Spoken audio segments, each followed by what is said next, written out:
que después de lo que me hicieron, me tocó seguir viviendo. Y esta historia que les cuento hoy es una de las más escalofriantes, más polémicas, más desgarradoras que ha pasado por este canal, porque es la historia de cómo mi propia luna de miel se convirtió en mi infierno, de cómo 3 hombres destruyeron a la mujer que yo era en una sola noche, y de cómo mi esposo, el hombre que juró amarme y protegerme, no movió un dedo, o peor aún, lo permitió. Yo me llamo Esperanza. Sí, irónico, ¿verdad? Hoy tengo 68 años y cada mañana que despierto, todavía siento el peso de esa noche sobre mi pecho, como si hubiera sido ayer. Pero no fue ayer, fue hace 42 años, en 1983, cuando tenía 26 años y acababa de casarme con quien creí que era el amor de mi vida, Ricardo. Ricardo era guapo, trabajador, venía de una familia adinerada de hacendados en el sur. Yo era maestra de primaria en un pueblito polvoriento donde las oportunidades eran tan escasas como la lluvia. Cuando él llegó a visitarnos por las fiestas patronales, me miró diferente. Me cortejó con palabras bonitas, con promesas de una vida mejor. Yo me enamoré perdidamente, o me enamoré de la idea de escapar. Ahora ya no lo sé. Nos casamos en julio. Una boda sencilla pero bonita. Mi mamá lloró. Mi papá le dio la bendición a Ricardo con una mano temblorosa. Recuerdo que me dijo al oído: «Hija, si algo sale mal, tú siempre tienes tu casa». En ese momento lo tomé como una frase cariñosa. Ojalá hubiera entendido que era una advertencia. La luna de miel iba a ser en la hacienda de la familia de Ricardo. «Es enorme, mi amor», me dijo con esa sonrisa que tanto me gustaba. «Tiene jardines, un río cerca, habitaciones para perderse. Va a ser perfecto». Y yo, ilusa, le creí. No sabía que perfecto era la última palabra que usaría para describir lo que vendría. Llegamos un sábado por la tarde. La hacienda era imponente. Muros gruesos, techos altos, una atmósfera pesada que olía a humedad y a historia vieja. Me recibieron los 3 hermanos de Ricardo. Humberto el mayor, un hombre de casi 40 años con ojos de pescado muerto. Ramiro, el de en medio, callado y con una mirada que me incomodaba. Y Javier, el menor, pero no por eso menos aterrador, siempre con una sonrisa torcida que no llegaba a los ojos. Ricardo me los presentó con orgullo. «Mis hermanos, mi amor, ellos van a cuidar de ti como si fueras su propia hermana». Yo sonreí. Les di la mano. Humberto la sostuvo un segundo de más. Ramiro apenas me miró. Javier me besó la mano con una reverencia exagerada que me hizo sentir desnuda. Esa primera noche cenamos todos juntos. Bebieron mucho. Yo apenas probé el vino. Estaba nerviosa, emocionada, un poco asustada por lo que vendría después. Ricardo me apretó la mano por debajo de la mesa. «Tranquila», me susurró.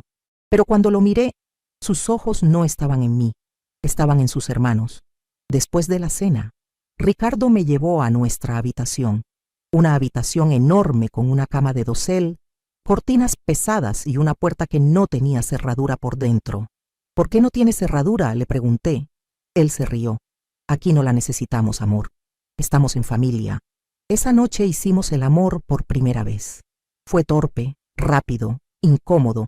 Cuando terminó, él se quedó dormido de inmediato. Yo me quedé despierta, mirando las sombras que las cortinas proyectaban en el techo. Sentía algo raro en el pecho, como si el aire se hubiera vuelto más denso. A eso de las 2 de la madrugada, escuché pasos, muchos pasos, voces susurrando al otro lado de la puerta. Me incorporé. «¿Ricardo?», lo llamé en voz baja. Él no se movió. Lo sacudí. Nada. Fue entonces cuando la puerta se abrió. Entraron los 3. Humberto adelante, con una botella en la mano. Ramiro y Javier detrás, cerrando la puerta sin hacer ruido. Mi corazón empezó a latir tan fuerte que sentí que me iba a reventar el pecho. «¿Qué hacen aquí?», les dije. Mi voz temblaba. Humberto sonrió. «Venimos a darte la bienvenida a la familia, cuñadita». Se acercó a la cama. Yo retrocedí hasta la cabecera. «¡Ricardo!», grité. Él seguía sin moverse. Fue Javier quien habló entonces. «No va a despertarse. Le pusimos algo en el vino, bastante para que duerma como un angelito». Y entonces supe que todo había sido planeado, que Ricardo no estaba dormido, que Ricardo lo sabía. Ricardo, volví a gritar, esta vez con lágrimas. Nada. Humberto se sentó en la cama. No grites, preciosa. Aquí nadie te va a escuchar. Y aunque te escuchen, nadie va a venir. Lo que pasó después, no puedo describirlo con palabras que no me rompan. Me arrancaron el camisón. Me sostuvieron entre los tres. Me violaron uno por uno mientras yo lloraba, gritaba, suplicaba. Mientras Ricardo dormía a mi lado, o fingía dormir. Porque cuando Ramiro terminó con él y yo, en medio de mi dolor, giré la cabeza hacia mi esposo. Vi algo que me heló la sangre. Sus párpados temblaban. Estaba despierto. Cuando terminaron, se fueron riendo. Humberto me palmeó la mejilla. Bienvenida a la familia, dijo. La puerta se cerró, y yo me quedé ahí, rota, sangrando, temblando. Ricardo abrió los ojos, me miró, y no dijo nada. Me levanté tambaleándome, me puse lo que quedaba de mi camisón y salí de esa habitación. Caminé por los pasillos oscuros de esa casa maldita sin saber a dónde ir. Todo mi cuerpo dolía. Mi alma dolía más. Llegué al baño y me encerré. Me lavé como si pudiera borrar lo que me habían hecho. El agua salía roja. Cuando amaneció bajé a la cocina. Los tres estaban desayunando tranquilamente, como si nada. Ricardo entró después. Me miró. ¿Dormiste bien, amor?, me preguntó con una sonrisa. Esa sonrisa que antes me encantaba y que ahora me daba náuseas. No respondí. No podía. Tenía un nudo en la garganta del tamaño del mundo. Humberto me pasó un plato de frutas. Come, cuñadita, necesitas fuerzas. Y entonces entendí que para ellos aquello era normal, parte de algún ritual retorcido, parte de su forma de iniciar a las mujeres que entraban a esa familia. Pasé 3 días más en esa hacienda, 3 días en los que no volví a hablar, 3 días en los que Ricardo actuó como si nada hubiera pasado, como si su esposa no hubiera sido violada por sus propios hermanos con su complicidad, porque eso fue complicidad. Él lo permitió, él lo sabía, y no hizo nada. El 4.º día, cuando finalmente salimos de ahí, me subí al carro y le dije, «Llévame con mi mamá». Él no preguntó por qué. Simplemente condujo. Cuando llegamos a casa de mis padres, bajé del carro sin mirar atrás. Mi mamá abrió la puerta. Me vio la cara y supo. No hizo falta que dijera nada. Ricardo se quedó afuera en el carro esperando. Mi papá salió. Hablaron. No sé qué le dijo Ricardo, pero cuando mi papá entró, tenía los ojos rojos y los puños apretados. «Te quedas aquí», me dijo. «No vuelves con ese hombre». Pero aquí viene lo que nadie entiende. Lo que yo misma tardé años en entender. A la semana Ricardo volvió, con flores, con lágrimas, con promesas. «Perdóname», me dijo. «No sabía que iban a hacer eso, me emborracharon, no pude defenderme». Mentiras, todo mentiras. Pero yo quería creerle, porque aceptar la verdad significaba aceptar que me había casado con un monstruo, y no estaba lista para eso. Volví con él. Sí, volví. Y esa decisión me persigue cada día de mi vida, porque lo que vino después fue aún peor. Pero eso, ustedes todavía no lo saben. Volví con Ricardo 2 semanas después de aquella noche. 2 semanas en las que no comí casi nada, en las que mi mamá me veía llorar en silencio mientras fingía leer un libro, en las que mi cuerpo sanaba, pero mi alma seguía desangrándose. Cuando le dije que regresaría con él, mi mamá me agarró de los hombros con una fuerza que no le conocía. «Esperanza, hija, no lo hagas. Ese hombre te entregó como si fueras ganado». Tenía razón, pero yo me negaba a verlo. La primera semana de regreso fue extraña. Ricardo actuaba como el esposo perfecto. Me traía el desayuno a la cama, me compraba vestidos, me decía que me amaba cada 5 minutos. Pero cuando intentaba tocarme, yo me ponía rígida. Mi cuerpo ya no le pertenecía a nadie, ni siquiera a mí. Era solo un cascarón vacío que caminaba, respiraba, existía sin vivir realmente. Una noche, 3 meses después de la boda, llegó a casa con noticias. «Tenemos que ir a la hacienda este fin de semana, es el cumpleaños de Humberto». Se me heló la sangre. «No voy», le dije sin mirarlo. Él se acercó. Su tono cambió. «Sí vas, son mi familia. Y ahora es tu familia también». No fue una invitación, fue una orden. El viernes en la noche, hicimos el viaje de 3 horas hasta esa maldita casa. Cada kilómetro que avanzábamos era como un clavo enterrándose en mi pecho. Cuando llegamos, los tres estaban ahí, esperándome. Humberto me abrazó como si fuéramos viejos amigos. «Cuñadita, qué gusto verte de nuevo». Su aliento olía a whisky barato y a cigarrillo. Ramiro me dio un beso en la mejilla que me quemó como ácido. Javier solo me guiñó el ojo y sonrió. Esa noche, durante la cena, bebieron como si el alcohol fuera agua. Contaban historias vulgares, se reían a carcajadas, me miraban de reojo. Yo apenas probé bocado. Tenía las manos sudando tanto que el tenedor se me resbalaba. Ricardo me apretó el muslo por debajo de la mesa. «Relájate», me susurró. Relajarme en la casa donde me violaron. Cuando terminó la cena, fingí un dolor de cabeza y me fui a la habitación. La misma habitación, la misma cama. Me acosté vestida, abrazando una almohada. Escuché sus voces abajo, sus risas. Después silencio, luego pasos. Mi corazón empezó a acelerarse. La puerta se abrió. Era Ricardo, solo él. Se acostó a mi lado. «No va a pasar nada, amor, te lo prometo». Me di la vuelta, dándole la espalda. No le creí. Esa noche no pasó nada. Pero la siguiente vez que fuimos, sí. Fue en diciembre para Navidad. Esta vez no me drogaron a mí ni a Ricardo. Esta vez simplemente entraron a medianoche. Me arrancaron de la cama mientras Ricardo se quedó sentado en una silla, mirando. Solo mirando. Con los ojos vidriosos y una cerveza en la mano. Ramiro me arrastró del pelo hasta el baño. Humberto y Javier me siguieron. Lo hicieron ahí, en el piso frío, mientras yo ya ni siquiera gritaba, porque había aprendido que gritar no servía de nada. Cuando terminaron, Ramiro me levantó la cara del suelo agarrándome del mentón. «¿Ves? No fue tan malo». Me escupió en la cara y se fue. Volví a la habitación arrastrándome. Ricardo estaba dormido, o fingiendo. Ya no sabía qué era peor. Esto se convirtió en un patrón. Cada vez que íbamos a esa hacienda, cada celebración familiar, cada reunión, yo sabía lo que me esperaba. Y Ricardo nunca me defendió. Cuando le reclamaba después me decía: «No puedo enfrentarme a mis hermanos.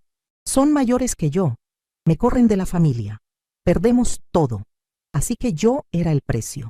Yo era lo que él estaba dispuesto a sacrificar para mantener su apellido, su herencia, su posición. En casa, lejos de la hacienda, la vida seguía. Yo iba a trabajar a la escuela, sonreía a los niños, daba clases de matemáticas y lectura. Nadie sabía lo que pasaba.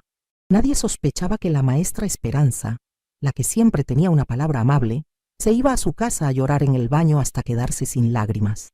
Ricardo y yo dormíamos en la misma cama, pero éramos dos extraños. Él intentaba tocarme a veces. Yo me dejaba, porque ya nada importaba. Un día, mi mamá vino a visitarme. Me encontró llorando en la cocina. «Hija, ¿qué te pasa?». No le dije. No podía. Me abrazó y lloró conmigo sin saber por qué. «Déjalo», me suplicó. «Regresa a casa». Pero yo tenía vergüenza. Vergüenza de admitir que mi matrimonio era una mentira. Vergüenza de aceptar que me había equivocado. Vergüenza de reconocer que mi mamá tenía razón. Pasaron 2 años así. 2 años de visitas a la hacienda. 2 años de abusos. 2 años en los que me morí 1000 veces por dentro, pero seguía caminando. Hasta que un día algo cambió. O mejor dicho, alguien llegó. Y con esa persona llegó una verdad que haría explotar todo lo que creía saber sobre Ricardo, sobre sus hermanos y sobre la maldita familia en la que me había metido. Pero antes de contarte qué pasó, necesito que hagas algo por mí. Dale me gusta a este video. Sé que suena tonto pedírtelo en medio de esta historia tan dura, pero es importante para mí que esto se escuche, que otras mujeres sepan que no están solas. Luego, suscríbete al canal. ¿Ves ese botón negro que dice suscribirse? Solo presiónalo. Así me ayudas a seguir contando estas historias que muchas callamos por años. Lo que viene ahora te va a sacudir el corazón. Te lo prometo. Fue un martes de abril. Llovía. Recuerdo el olor a tierra mojada entrando por la ventana de la sala cuando tocaron la puerta. Ricardo estaba en el trabajo. Yo estaba corrigiendo exámenes de mis alumnos, tratando de mantener mi mente ocupada en algo que no fueran los recuerdos que me perseguían día y noche. Abrí la puerta. Era una mujer. Tendría unos 35 años, delgada, con el pelo largo y desarreglado, los ojos hundidos y una maleta vieja en la mano. Me miró con una mezcla de miedo y determinación. ¿Eres la esposa de Ricardo?, me preguntó con voz temblorosa. Asentí. Ella tragó saliva. Necesito hablar contigo.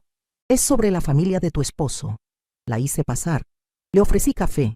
Se sentó en el borde del sofá, como si estuviera lista para salir corriendo en cualquier momento. Me llamo Claudia, dijo. Yo fui la esposa de Humberto. Se me cayó la taza. Se rompió en el suelo. El café se esparció por el piso, pero no me moví. ¿Fuiste?, pregunté. Sí, durante 4 años, hasta hace 6 meses. Su voz se quebró. Me casé con él cuando tenía 20 años. Era guapa, ingenua, estúpida, igual que tú. Me miró directo a los ojos. Sé lo que te hicieron en tu luna de miel. Sentí que el mundo se detenía. ¿Cómo? Porque a mí me hicieron lo mismo, dijo. Y entonces empezó a llorar. Los 3. Ricardo también. Él también participó. Los 4 hermanos se turnaban. Era su tradición, su maldito ritual de iniciación. Cada vez que uno de ellos se casaba, los otros violaban a la nueva esposa, y el esposo lo permitía, porque después, cuando tocaba su turno con las otras, él también participaría. Me quedé paralizada. No podía respirar. ¿Ricardo? Ricardo no solo permitió que abusaran de ti, dijo Claudia. Él también abusó de mí. Cuando Humberto y yo nos casamos, Ricardo estaba ahí. Él fue el segundo, después Ramiro, después Javier. Y Humberto se quedó mirando, tomando, festejando. Vomité, ahí mismo en el piso de mi sala. Claudia se levantó, me ayudó, me llevó al baño. Mientras yo me lavaba la cara con agua fría, ella siguió hablando desde la puerta. Hay otra cosa que necesitas saber. Una cuarta mujer, Ana Lucía, la esposa de Javier, se casó hace 8 años. Vivió el mismo infierno que nosotras. Hace 3 años se ahorcó en el granero de la hacienda y ellos dijeron que fue un accidente, que estaba enferma de la cabeza, que estaba loca. Me agarré del lavabo para no caerme. ¿Por qué me cuentas esto ahora? Porque escuché que Ramiro se va a casar el próximo mes y no puedo permitir que le pase lo mismo a otra mujer. Vine a buscarte porque necesito tu ayuda. Necesito que vayamos a la policía, juntas, que denunciemos esto. Me miró con ojos suplicantes. Por favor, sé que es difícil, sé que da miedo. Yo también tengo miedo, pero si no hacemos algo, esto va a seguir pasando, una y otra vez. Me quedé callada. Mi mente era un huracán. Ricardo también había violado a otras mujeres. Ricardo no era solo un cómplice, era un perpetrador. Todo este tiempo, yo había dormido al lado de un violador. Había cocinado para él. Había lavado su ropa. Había fingido que teníamos un matrimonio. Hay algo más, dijo Claudia, sacando un sobre amarillento de su bolso. Encontré esto cuando me fui de la hacienda. Lo escondió Humberto en su escritorio. Son fotos. De todas nosotras. De cuando nos hacían eso. No quise ver el sobre. Pero Claudia lo abrió de todas formas. Y ahí estaba yo. Inconsciente o casi, desgarrada, destruida, y Ricardo en la foto con una sonrisa, una maldita sonrisa.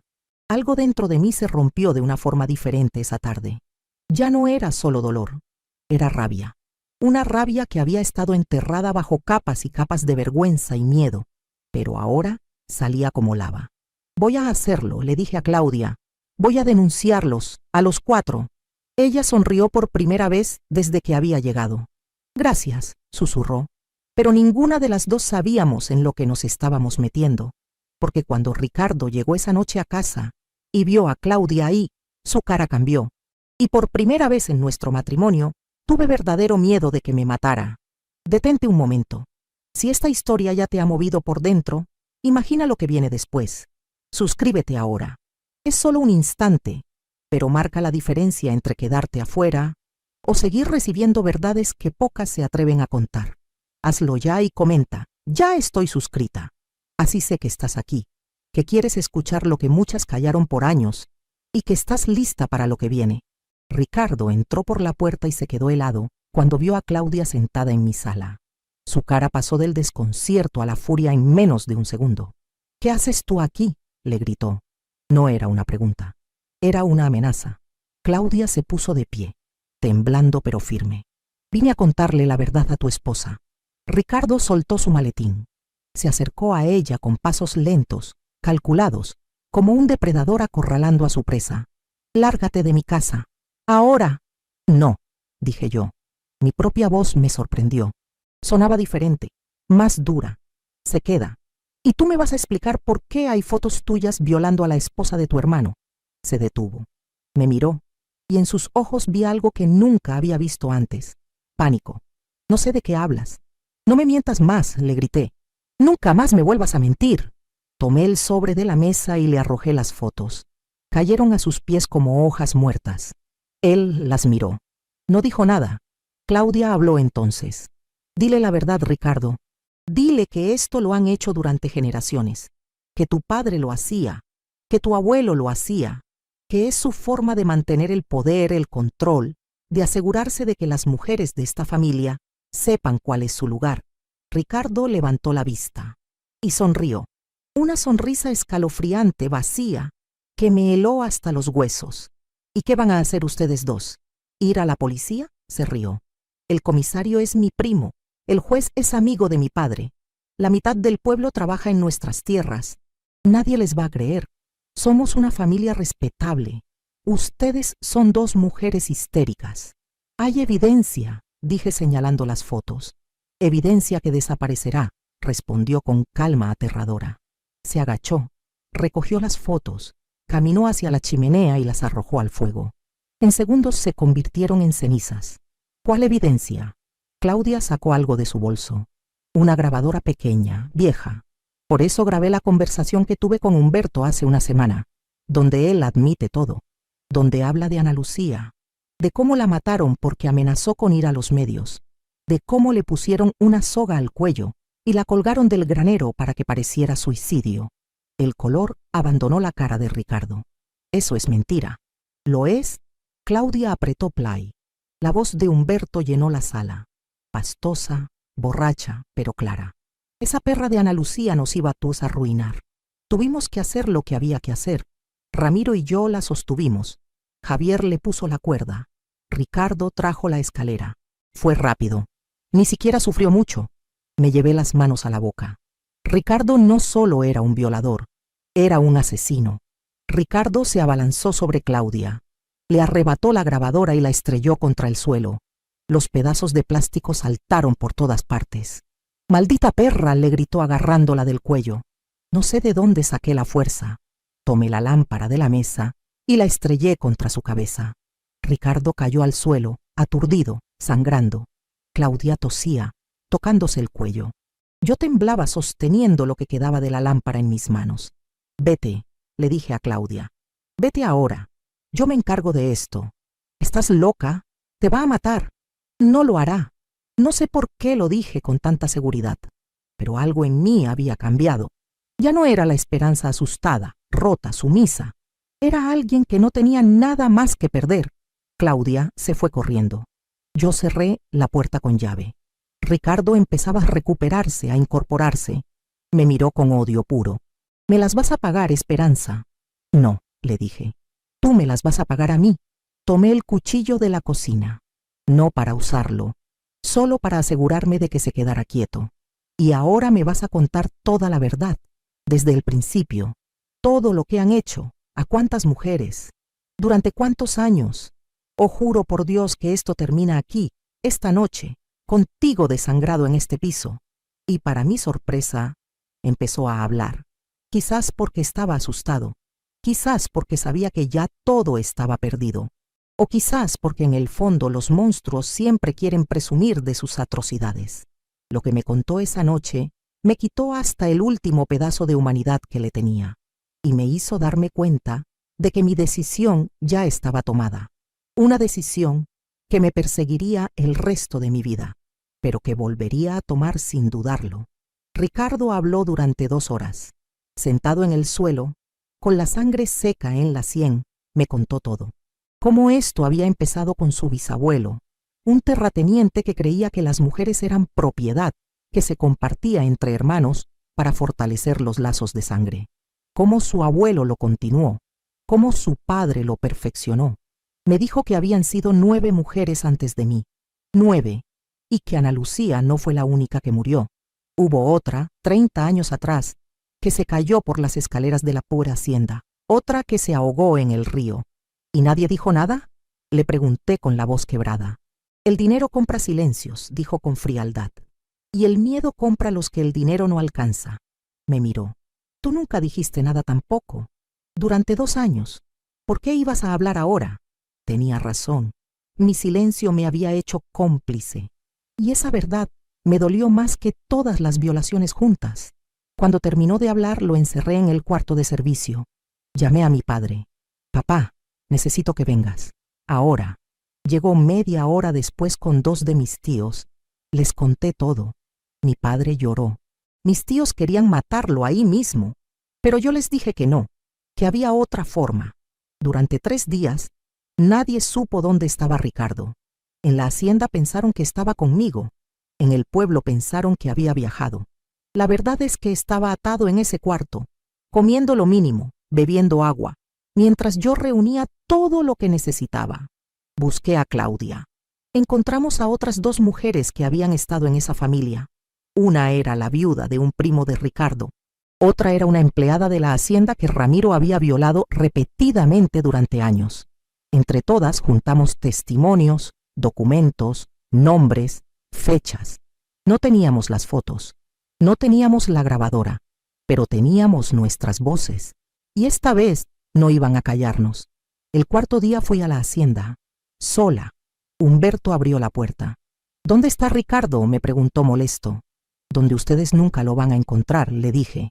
Y no lo van a volver a ver a menos que firmen esto. Le entregué un documento. Una confesión completa de todos sus crímenes. ¿Lo firman los 3 o Ricardo desaparece para siempre? Se rió en mi cara. ¿Me estás amenazando a mí? No es amenaza. Es una promesa. Saqué una foto Polaroid de mi bolso. Era Ricardo atado, con un periódico del día en las manos. Tienen 24 horas. No firmaron. Claro que no. Pensaron que yo era una mujer débil, asustada, incapaz de hacer nada. Así que hice lo que tenía que hacer. Fui con todas las mujeres a la ciudad capital, a un periódico grande. Les contamos todo, con nombres, con apellidos. El periodista casi no nos creyó hasta que le mostramos las cicatrices, los certificados médicos viejos, los testimonios de empleados de la hacienda. Publicaron la historia en primera plana. El escándalo fue nacional. La policía no tuvo más remedio que investigar. Exhumaron el cuerpo de Ana Lucía. Encontraron marcas que no coincidían con suicidio. Arrestaron a Humberto, a Ramiro, a Javier, y cuando encontraron a Ricardo también se lo llevaron. El juicio duró 1 año y medio. Fue brutal. Nos destrozaron en el estrado. Nos llamaron mentirosas, prostitutas, interesadas. Pero esta vez no nos callamos. Y al final, los 4 fueron condenados. 25 años de prisión cada uno. ¿Fui feliz después? No. La felicidad es para las que nunca fueron rotas de la forma en que yo lo fui, pero encontré algo parecido a la paz. Me divorcié. Volví a enseñar. Ayudé a crear un refugio para mujeres abusadas en mi pueblo. Nunca me volví a casar. Nunca volví a confiar en un hombre de esa manera. Ahora tengo 68 años. Los 4 salieron de prisión hace 3 años por buena conducta. Humberto murió de cáncer 6 meses después de salir. Ramiro vive en otro estado. Javier desapareció. Y Ricardo me mandó una carta el año pasado. Pedía perdón, pedía verme. La quemé sin terminar de leerla. ¿Hice lo correcto? No lo sé. Hay días en que pienso que debí haberlos matado. Otros en que creo que la justicia fue suficiente. La mayoría de los días solo pienso que sobreviví, y eso tiene que ser suficiente. Si esta historia te removió algo por dentro, dame me gusta. Es fácil. Solo presiona el dedito hacia arriba. Y si todavía no te has suscrito, hazlo ahora. Presiona ese botón negro que dice suscribirse. Así todos los días recibirás historias como esta. Historias que necesitan ser contadas. Comenta si has vivido algo similar o si conoces a alguien que necesite escuchar que no está sola. Todos los días estoy aquí, esperándote, con relatos que te van a dejar sin aliento, porque las que hemos sobrevivido tenemos la obligación de hablar, para que las que vienen después sepan que se puede, que duele, que marca, pero que se puede. Nos vemos mañana, con otra historia, otra verdad, otro corazón que dejó de latir en silencio.